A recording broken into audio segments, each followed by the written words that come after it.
Hello everyone, स्वागत है आप सभी लोगों का ऑनलाइन प्रेप में। जैसा कि आप सभी लोग स्क्रीन पे देख सकते हैं कि आज हम लोग करंट अफेयर के सेट 14 को सॉल्व करेंगे, जिसमें ढेर सारे इंपॉर्टेंट क्वेश्चंस आपको देखने को मिलेंगे जो कि आपके एग्जाम के पॉइंट ऑफ व्यू से बहुत ही इंपॉर्टेंट है। इससे पहले भी ढेर सारी क्लासेस जा चुकी हैं करंट अफेयर की। अगर आपने उन क्लासेस को नहीं देखा है तो आप चैनल की प्लेलिस्ट में, और अगर आप ऐप पे देख रहे हैं तो ऐप में आपको सीक्वेंस में क्लासेस मिल जाएंगी। क्वेश्चन नंबर 1 जो आज के इस सेट का आप लोगों की स्क्रीन पे आंसर करते जाइएगा। प्रधानमंत्री मुद्रा योजना क्या है? क्लासेस बाइलिंगुअल होंगी, यानी क्वेश्चंस और ऑप्शन दोनों बाइलिंगुअल रखे गए हैं, आपको कोई परेशानी नहीं होगी। व्हाट इज प्रधानमंत्री मुद्रा योजना? एग्जाम में ये हो सकता है आपको सिर्फ लिखा मिले PMMY। What is PMMY? तो फुल फॉर्म हो जाएगा प्रधानमंत्री मुद्रा योजना। अब ये है क्या? ऑप्शन के अकॉर्डिंग आप सभी लोग आंसर करें। देखिए, ये राइट आंसर इसका हो जाएगा। ये जो छोटे व्यापारी हैं या जो सूक्ष्म उद्यमी हैं, जिनको आप स्मॉल एंड माइक्रो एंटरप्रेन्योर्स कहते हैं, उनके लिए क्रेडिट यानी लोन सुविधा की योजना है, जिसमें मैक्सिमम 10 लाख तक मिनिमम आप कह सकते हैं इंटरेस्ट पे लोन प्रोवाइड किया जाता है। एग्जाम में अगर आपसे ये योजनाओं से क्वेश्चन कई बार बनते हैं, इसलिए मैं इस पर फोकस कर रहा हूं, आप सभी लोग ध्यान रखिएगा। एग्जाम में कभी कभी डेट पूछता है कि ये योजना जो है कब से लागू की गई थी, तो वो 8 अप्रैल 8 अप्रैल 2015 से। तो ये ध्यान रखिएगा, बहुत इंपॉर्टेंट है। अगला क्वेश्चन आप लोगों के स्क्रीन पे है, विश्व स्वास्थ्य दिवस कब मनाया जाता है? When is world health day observe या celebrated? What will be the right answer of question number second? Answer करें। देखिए, राइट आंसर हो जाएगा ऑप्शन ए 7 अप्रैल। और इस बार जो वर्ल्ड हेल्थ डे मनाया गया है उसकी थीम क्या थी? Health for everyone. हर साल जितने भी इस तरीके के डेज होते हैं उनकी कुछ ना कुछ थीम होती है, और उन थीम से भी क्वेश्चन पूछे जाते हैं। क्वेश्चन नंबर थर्ड आप लोगों के स्क्रीन पे है, भारत सरकार ने किन नागा समूहों के युद्ध विराम समझौते को आगे बढ़ाया? क्वेश्चन थर्ड, अभी आप लोगों ने देखा होगा कि जो हमारे पूर्वी राज्य हैं वहां पे कुछ वहाँ के लोगों के बीच झड़प हुई थी, और आप इसमें आंसर करेंगे। ये बहुत अच्छे लेवल का क्वेश्चन हो जाता है, और बस आपको थोड़ा सा याद रखना है। राइट आंसर हो जाएगा इसका ऑप्शन बी, NSCN-N-K, NSCN-R और NSCN-K यहाँ पे खांगो। ये तीन जो समूह है इन्हीं के बीच समझौता है, और ये वहाँ पे जो लोग कुछ आरक्षण की भी मांग है, और कुछ लोग वहाँ पे जो लोकल हैं और कुछ लोगों को बाहरी समझ रहे हैं, कुछ इस तरीके की झड़प हुई है, आप सभी लोगों को पता है। क्वेश्चन नंबर थर्ड का राइट आंसर ऑप्शन बी हो जाएगा। अगला क्वेश्चन आप लोगों के स्क्रीन पे है, which city in India is the starting point of Delhi Dehradun expressway? जो दिल्ली और देहरादून एक्सप्रेसवे का प्रारंभिक बिंदु भारत में कौन सा शहर है? तो जो भी इंपॉर्टेंट एक्सप्रेसवे होते हैं जो इस तरीके के वर्क हैं, उससे एग्जाम में आपके क्वेश्चन बनते हैं। तो ये जो नया एक्सप्रेसवे है ये बनाया जा रहा है दिल्ली से देहरादून के बीच में, और इसमें जो पहला शहर पड़ेगा वो है Akshardham. Right answer option C हो जाएगा, ध्यान रखिएगा। अगर इसकी लंबाई की बात करें तो ये 212 किलोमीटर लंबा ये एक्सप्रेसवे बनाया जा रहा है। क्वेश्चन नंबर फिफ्थ का आंसर करेंगे, वर्ष 2023 में किन दो देशों की वैश्विक वृद्धि में आधी हिस्सेदारी होने की उम्मीद है? Which two countries are expected to account of half of global growth in 2023? वो किन दो देशों की बात की जा रही है? तो इसका राइट आंसर जो हो जाएगा चाइना एंड इंडिया। ध्यान रखिएगा, राइट आंसर जो हो जाएगा ऑप्शन बी। सबसे ज्यादा ट्रेड जो है इंडिया का वो चाइना से ही होता है, आपको पता होगा। क्वेश्चन नंबर सिक्स का आंसर करिए, when is the national maritime day celebrated? यानी राष्ट्रीय समुद्री दिवस कब मनाया जाता है?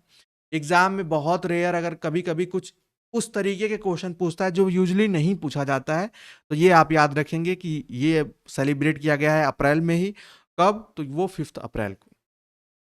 Option A will be the right answer. अगला क्वेश्चन आप लोगों के स्क्रीन पे, which of the following reflects India guiding philosophy in its approach to contributing to UN body such as the statistical commission and commission on narcotic drugs? तो India की जो मार्गदर्शक दर्शन को दर्शाता है वो क्या दर्शाता है, जिसका नाम हम लोग हमेशा लेते हैं, वो दर्शाता है। इसका राइट आंसर हो जाएगा option A, the world is the only family. यानी जिसको संस्कृत का एक जो एक इसमें एक वाक्यांश आप सभी लोगों को पता होगा, वसुदैव कुटुंबकम। उसी का हिंदी और रूपांतरित है विश्व एक परिवार है। और यही हमारे इंडिया की गाइडिंग फिलॉसफी है।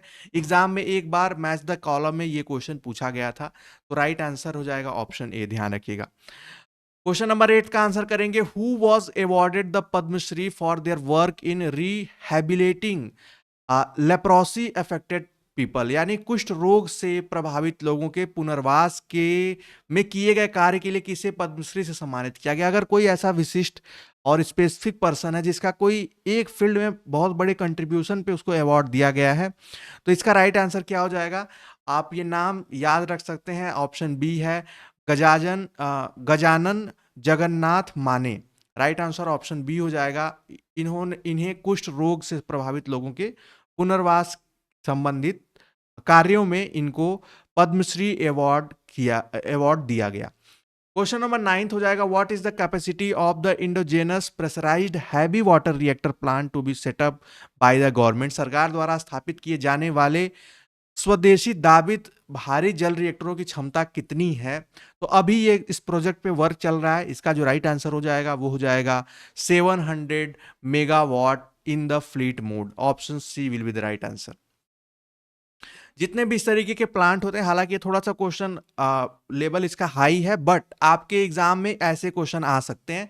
एक बहुत ही बेसिक सा क्वेश्चन आप लोगों की स्क्रीन पे है जीके जीएस का, what is the repo rate. Repo rate क्या है, आप सभी लोग आंसर करेंगे, बहुत ही बेसिक है और आप सभी लोगों को जानना चाहिए। Question number 10th। तो रेपो रेट होता है, बिल्कुल, तो राइट आंसर हो जाएगा the rate at which RBI lends to bank. वह दर, यानी वो जो फिक्स रेट है जिस पर आरबीआई बैंकों को उधार देती है। जैसे बैंक से हम लोग उधार लेते हैं, आप जाएंगे बैंक से, आप उधार लेंगे, आप एक पर्सन है, ठीक है, और बैंक जो है वो आरबीआई से उधार लेती हैं। तो जो आरबीआई जिस रेट पे बैंक को उधार देती है उसी को रेपो रेट कहते हैं, ध्यान रखिएगा।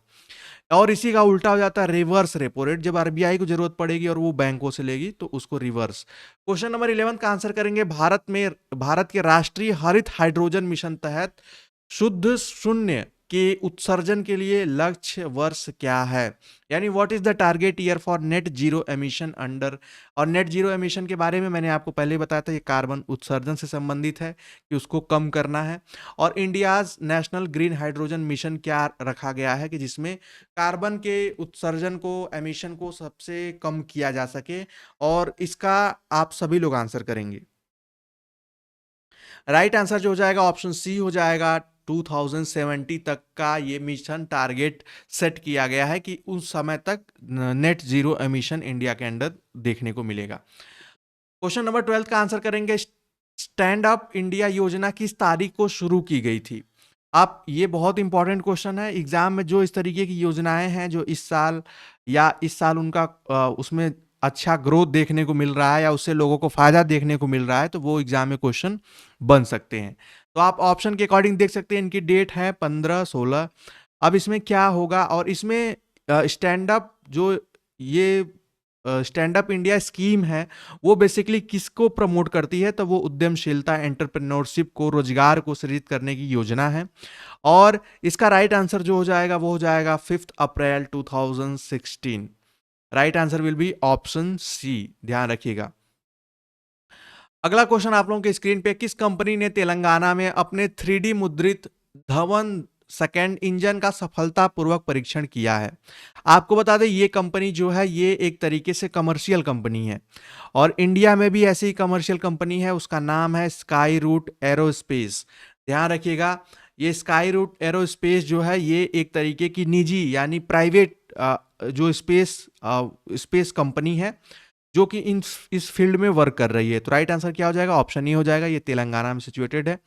क्वेश्चन नंबर 14 का आंसर करेंगे, ये बहुत इंपॉर्टेंट है। रिसेंट में एक चेंज हुआ है, उत्तर प्रदेश में शिक्षक चयन के लिए हाल ही में गठित आयोग का क्या नाम है। और एक कमीशन आपको पता है बिहार में भी शिक्षक भर्ती के लिए बनाया गया है, उस पर भी क्वेश्चन हम लोगों ने किया। क्वेश्चन नंबर 14 का आंसर करेंगे, देखिए सब में लिखा है Uttar Pradesh selection commission, Uttar Pradesh service selection commission, Uttar Pradesh teacher recruitment. क्या होगा राइट आंसर? राइट आंसर जो होगा वो होगा option B, Uttar Pradesh education service selection commission, यानी हिंदी में उत्तर प्रदेश शिक्षा सेवा चयन आयोग।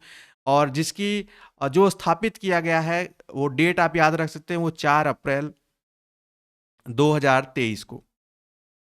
अगला क्वेश्चन आप लोगों के स्क्रीन पे है, जयगांव के पास भारत भूटान सीमा पर पहली एकीकृत चेक पोस्ट स्थापित करने का उद्देश्य क्या है? एग्जाम में कभी कभी थोड़े से अलग टाइप के भी क्वेश्चन पूछते हैं, जो रिसेंट में ये लेवल थोड़ा अच्छा है इस क्वेश्चन का, लेकिन आप गेस भी कर सकते हैं, इतना भी टफ नहीं होगा। इसमें जो चेक पोस्ट भारत और भूटान सीमा पे, इसका मतलब है कि दोनों देशों के बीच व्यापार और कनेक्टिविटी को सुविधाजनक बनाने के लिए। तो राइट आंसर क्या हो जाएगा? ऑप्शन ई हो जाएगा। ठीक है। अगला क्वेश्चन आप लोगों के स्क्रीन पे है, नाथुला दर्रा जो भारत का एक लोकप्रिय पर्यटन स्थल है, वो कहाँ अवस्थित है?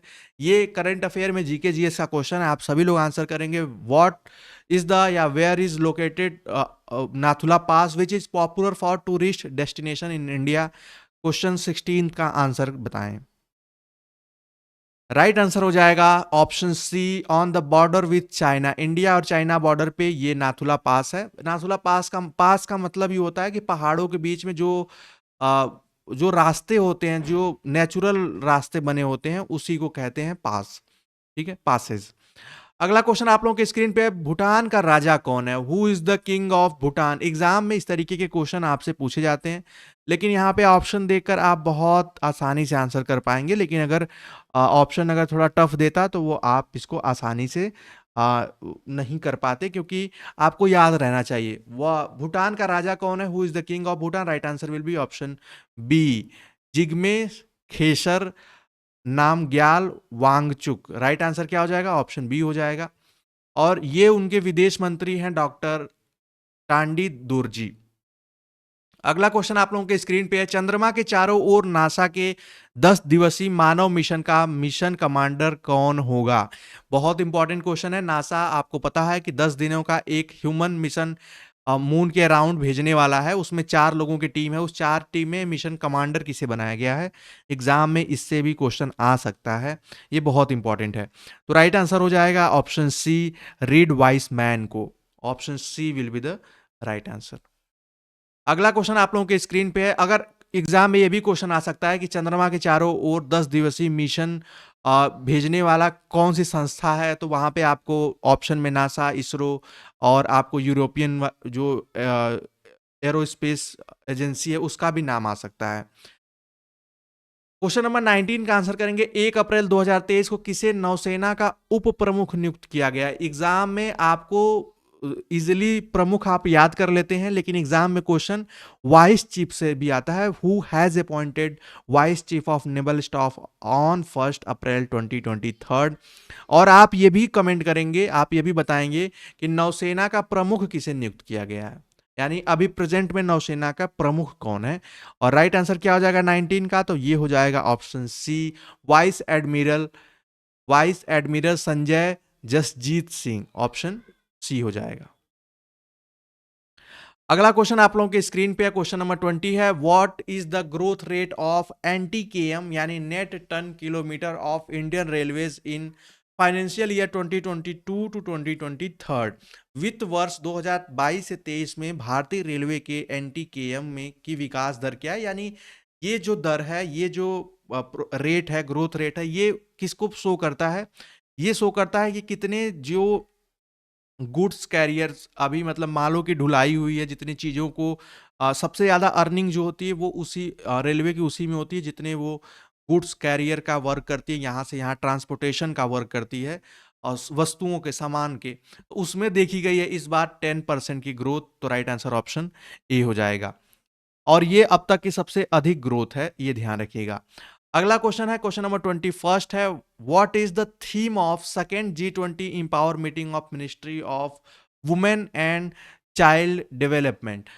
महिला एवं बाल विकास मंत्रालय की दूसरी जो G20 इंपावर बैठक का विषय क्या है, ये आप सभी लोग आंसर करेंगे।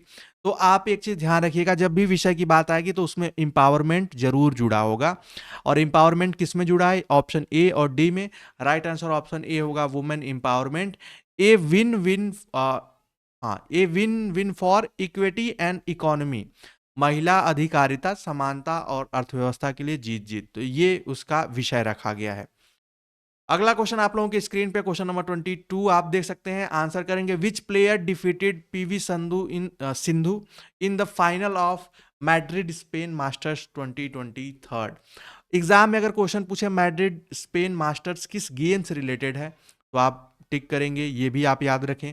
मैड्रिड स्पेन मास्टर 2023 के फाइनल में पीवी सिंधु को किस खिलाड़ी ने हराया, तो पीवी सिंधु किस गेम से संबंधित है, ये इनको कौन सा मेडल मिला, ये यानी स्पोर्ट्स से जितने भी क्वेश्चन बन सकते हैं उसको आप लोग जरूर ध्यान रखें। सारे क्वेश्चन कराए जा चुके हैं। राइट आंसर हो जाएगा ऑप्शन डी यानी ग्रेगेरिया तुंजुंग। क्वेश्चन नंबर 23 का आंसर करेंगे व्हेन इज उत्कल दिवसा यानी उड़ीसा डे सेलिब्रेटेड, उत्कल दिवस यानी उड़ीसा दिवस कब मनाया जाता है। एग्जाम में ऐसे भी क्वेश्चन आते हैं। तो आपको पता होगा कि बिहार और बंगाल से उड़ीसा जो है वो 1936 को अलग हुआ था और डेट थी 1 अप्रैल, तो 1 अप्रैल को ही यहाँ पर उत्कल दिवस यानी उड़ीसा दिवस के तौर पे मनाया जाता है। आज के इस सेशन का आखिरी क्वेश्चन आप लोगों के स्क्रीन पे है। एग्जाम में ऐसे भी क्वेश्चन आ सकते हैं, अगर थोड़ा अच्छे लेवल का क्वेश्चन बन जाता है तो what is the theme of the joint commanders conference of all 3 forces held in Bhopal and Bhopal India. Exam में ये भी क्वेश्चन पूछ सकता है वेयर, यानी ये जो कॉन्फ्रेंसेस थी वो हुई कहाँ थी, तो आपको ये याद रखना पड़ेगा जो तीनों सेनाओं के जो संयुक्त कमांडर हैं, ये संयुक्त कमांडरों की सम्मेलन जो है वो भोपाल में आयोजित की गई थी।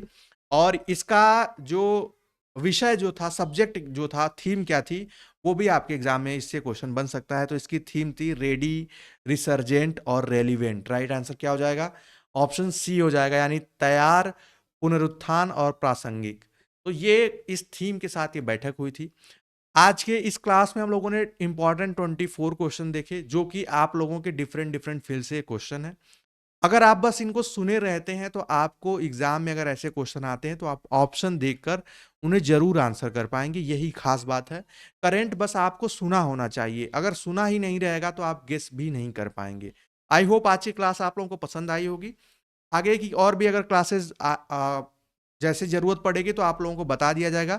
और करंट की अभी जितनी क्लासेस गई हैं वो आपके जो एग्जाम में आने वाले एक्सपेक्टेड क्वेश्चन है उसको 90% तक कवर कर रही है, अभी तक जितनी क्लासेस जा चुकी हैं। और जरूरत होगी तो और भी क्लासेस आपको देखने को मिलेंगी। मिलते हैं नेक्स्ट क्लास में, तब तक के लिए bye bye, take care and keep watching.